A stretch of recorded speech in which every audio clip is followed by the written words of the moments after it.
गोपाल भांडाच बचपन से ही प्रखर बुद्धि का था। साहस और पराक्रम की उसमें कमी नहीं थी। दीन दुखियों को देखकर द्रवित हो जाना और उसकी सहायता के लिए तत्पर हो जाना उसका स्वभाव था। एक बार गोपाल को उसकी मां मेला घुमाने के लिए ले गई। गोपाल गांव से पहली बार बाहर निकला था। उसे अनेक ऐसी चीजें देखने को मिलीं जिन्हें उसने पहले कभी देखा नहीं था। उसने पहली बार शहर की चैधी सड़कें देखीं। कई सड़कें ऐसी थीं जिन पर ईंट और पत्थर के चौकोर टुकड़े बिछाए गए थे। धूप में ये सड़कें तप सी जातीं। गोपाल भांडे और उसकी मां नंगे पांव थे। ऐसे भी उस जमाने में जूते जमींदार साहूकार, राजा महाराजा आदि ही पहनते थे। गोपाल का मन चिकनी सड़क पर सरपट भागने को हो रहा था, मगर धूप के कारण तपती सड़क पर पांव रखने पर उसके तलवे जलते से महसूस होते। गोपाल की बेचैनी और उसकी हसरत दोनों को उसकी मां समझ रही थी। अपना आंचल गोपाल के सिर पर रखते हुए उसने बहुत प्यार से उससे कहा, बेटा, सड़क के दोनों किनारों को देखो, कितने अच्छे साएदार पेड्डाह लगे हैं। ये पेड्डा इसलिए ही लगाए गए हैं कि इस सड़क से गुजरने वाले पैदल यात्रियों को इन पेड्डों की छाया मिल सके। तुम सड़क के बीच में चल रहे हो, जिसके कारण तुम्हारे पैर में जलन हो रही है। किनारे किनारे चलो, जहां कच्ची मिट्टी वाली राह है। ये कच्ची मिट्टी वाली राह ही पैदल चलने वालों के लिए है।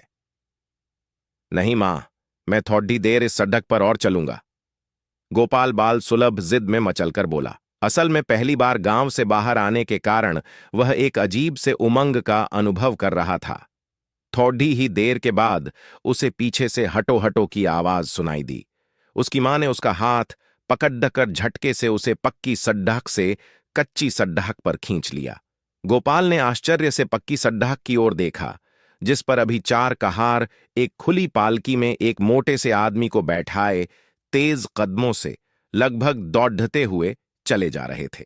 चारों हांफ रहे थे और पसीने से तरबतर हो रहे थे। उन्हें देखकर गोपाल ने आश्चर्य से अपनी मां से पूछा, यह क्या है मां? मां ने उसे बताया, गोपाल, यह पालकी है। पालकी में कोई पैसे वाला आदमी ही बैठता है, जैसे जमींदार साहूकार आदि। छी, कितने गंदे होते हैं ये जमींदार साहूकार। आदमी की सवारी करते हैं और कहते हैं कि पालकी पर सवार हैं। गोपाल ने तपाक से कहा। उसकी मां अपने बेटे की बात सुनकर दंग रह गई और इधर उधर देखने लगी कि कहीं किसी ने उसकी बातें सुन तो न लीं। चुप रहे गोपाल, ऐसे नहीं बोलते। जो लोग पालकी उठाए हुए हैं वे मुफ्त में थोड़े ही न पालकी उठाकर दौड़ रहे हैं। इन्हें इस काम के लिए मेहनताना भी तो मिलेगा। यही इनकी आजीविका का साधन है, यही इनका काम है। मां ने गोपाल को समझाया, मगर गोपाल को मां की बात से कोई संतुष्टि नहीं हुई। उसने फिर कहा, लेकिन मां, ये कुछ और भी तो कर सकते थे, यदि आदमी को जानवर की तरह इस्तेमाल करने की प्रवृत्ति न होती। चुप रह, मां ने गोपाल को झिड़क दिया। डेर बित्ता का है, अभी से इतनी बद्धी बद्धी बातें करता है। गोपाल रुआंसा होकर चुप हो गया, मगर उसके भावुक मन में चार आदमियों के कंधे पर सवार मोटे इंसान की छवि बार बार कौंध रही थी।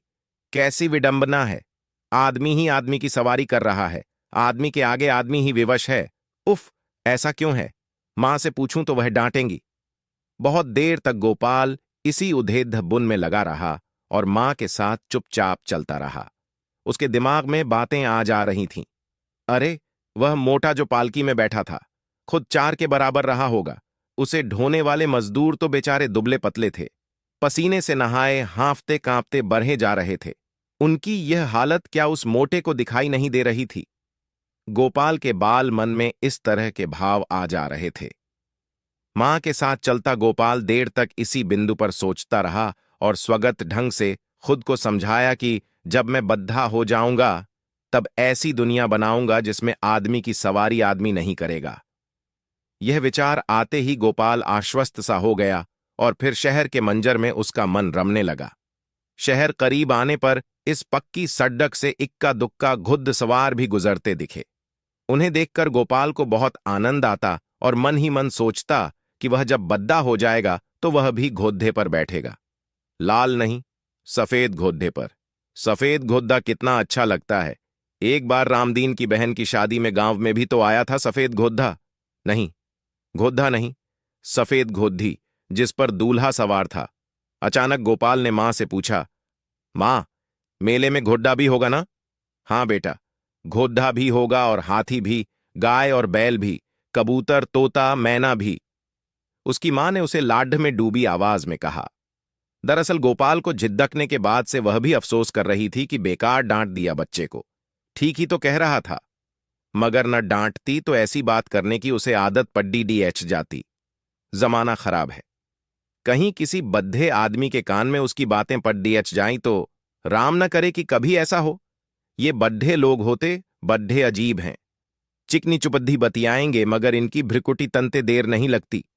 जब तक बेगार करते रहो तब तक मेहरबान दिखेंगे, काम निकल जाए तब फिर तू कौन और मैं कौन, पहचानने तक से कर देते हैं इनकार। बद्धे तोता चश्म होते हैं ये बद्धे लोग, चाहे जमींदार हों चाहे साहूकार। देर तक यही सब सोचती चलती रही थी गोपाल की मां। जब गोपाल ने उससे सवाल किया तो उसकी तंद्रा टूटी। शाम होने के पहले ही दोनों मां बेटे मेला स्थल तक पहुंच गए। गोपाल की मां ने एक छायादार वृक्ष के नीचे चादर बिछा ली और गोपाल से कहा, आ बेटा, थोड़ा सुस्ता ले, फिर चलेंगे मेला देखने। गोपाल चादर पर बैठ गया। उसने मां को देखा, वह थकी सी लग रही थी। उसने मां से कहा, मां, तू जरा पैर फैला ले, मैं दाब देता हूं, तुम्हारा पैर थक गया होगा। बाप रे, हम लोग सुबह से पैदल चल रहे हैं ना। गोपाल की मां को अपने बेटे पर बहुत प्यार आया और उसने गोपाल को अपनी गोद में समेट लिया। गोपाल थका हुआ था। मां की गोद में आने और सहलाए जाने से उसे नींद आने लगी और वह मां की गोद में ही सो गया। गोपाल की मां भी थकान मिटाने के लिए बेटे को गोद में चिपकाए वहीं लेट गई। थोड़ी ही देर में उसे भी नींद आ गई। एक अजीब से शोर के कारण उन दोनों की नींद खुल गई। शोर का कारण समझने के लिए गोपाल की मां ने सड्डे ढक के दोनों ओर देखा। मेला जाने की राह में उसे एक हाथी जाता हुआ दिखा। हाथी पर एक मोटा आदमी बैठा हुआ था। हाथी के पीछे ग्रामीण बच्चों की भीड़ तालियां बजाते हुए चल रही थी। जब कभी भी हाथी अपने सूंड हिलाता या सूंड से कोई हरकत करता तो बच्चे शोर मचाने लगते। बच्चों के मुंह से हर्षातिरेक में निकलने वाली आवाजों से पैदा हुए शोर के कारण ही उनकी नींद खुली थी। गोपाल ने भी हाथी की ओर देखा, मगर उनींदा होने के कारण उसमें उसने कोई रुचि नहीं ली। अपनी मां की गोद में सिर रखकर फिर लेट गया। गोपाल की मां उसके सिर पर हाथ फेर रही थी। थोड़ी देर के बाद उसने बहुत प्यार से गोपाल से पूछा, बेटा, रोटी खाएगा? एक रोटी खा ले, भूख लगी होगी तुझे। भूख लगी है ना? हां मां, गोपाल ने कहा। गोपाल की मां ने झोले से एक मसालेदार रोटी निकालकर गोपाल के हाथों में थमा दी और एक रोटी लेकर खुद भी खाने लगी। रोटी खा चुकने के बाद गोपाल ने कहा, मां, पानी। गोपाल की मां ने कहा, चल बेटा, अब रास्ते में कहीं पानी मिल जाएगा। इतना बड्ढा मेला है तो वहां प्याऊ तो होगा ही, रास्ते में न मिला तो मेले में मिल ही जाएगा। मेला का नाम सुनते ही गोपाल में फिर बाल सुलभ उत्सुकता पैदा हो गई। वह प्यास भूल गया और मां के साथ मेले की ओर बढ़ने लगा। मेला पहुंचकर उसकी मां ने गोपाल को झूले पर बैठा दिया और देर तक उसने झूले का मजा लिया। फिर वे दोनों मेले में आए पशुओं को देखने गए। मेले में गोपाल ने पहली बार ऊंट देखा। मां ने उसे बताया कि ऊंट को रेगिस्तान का जहाज कहते हैं। दरअसल रेगिस्तान बहुत विस्तृत बलुआ मैदान होता है। दूर तक बालू ही बालू, जिधर नजर दौड़ाओ उधर बालू। इस मैदान में अन्य जानवरों का चलना मुश्किल होता है, मगर ऊंट की पतली और लंबी टांगें इस रेगिस्तान में आराम से चलती हैं। दूसरी विशेषता ऊंट की यह भी होती है कि वह कई कई दिनों तक बिना पानी के रह सकता है, क्योंकि ऊंट के पेट में एक थैली होती है जिसमें ऊंट अपनी जरूरत के लिए पानी सुरक्षित रख लेता है। पानी का नाम सुनते ही गोपाल को अपनी प्यास याद आ गई और वह पानी पीने के लिए मचल उठा। उसकी मां ने पता किया। संयोगवश पशु मेले में ही प्याऊ की व्यवस्था थी। वह उसे लेकर प्याऊ पर गई, खुद भी पानी पिया और गोपाल को भी पानी पिलाया। पानी पी लेने के बाद गोपाल में ताजगी आ गई और वह प्रसन्न चित्त होकर मेले का आनंद उठाने लगा। एक स्थान पर उसने देखा थोड़ी भीड़ सी लगी है। उसने अपनी मां से उस ओर चलने को कहा। भीड़ के निकट पहुंचने पर उसने देखा एक मोटा आदमी एक हाथी पर सवार है और वह हाथी लगधी के भारी टुकड़ों को सूंड से उठाकर एक स्थान विशेष तक पहुंचा रहा है। भीड़ के लोग हाथी के काम को विस्मय के भाव से देख रहे थे। तभी किसी ने कहा, जरा मोटे को तो देखो। अभी वह कुछ आगे बोलता कि बगल में खड्डे गोपाल ने तंज किया, ऊपर वाले मोटे को या नीचे वाले मोटे को। भिद्ध ने बच्चे के मुंह से निकली ये बात सुनी तो सबके सब हंस पड़े, लेकिन गोपाल की मां की भ्रुकुटियां तन गईं।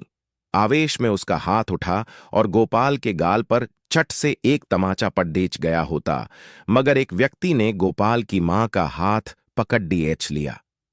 नहीं बहन नहीं, इस मासूम को मत मारो। तुम्हें नहीं मालूम कि तुम्हारे इस बच्चे में ईश्वर ने कैसी ऊर्जा भर दी है। मैं ज्योतिष शास्त्र का जानकार हूं, तुम्हें बताता हूं। याद रखना, यह बच्चा राजा से भी समानता का व्यवहार करेगा। न किसी को बड्ढा मानेगा न छोटा। इसकी बुद्धिमत्ता की सभी सराहना करेंगे। शत्रु को भी मित्र बनाने की कला में यह माहिर होगा। कटु सत्य बोलकर भी यह किसी को अप्रसन्न और खिन्न नहीं होने देगा। ऐसे लोग सदियों में पैदा होते हैं और सदियों सहस्राब्दियों तक याद किए जाते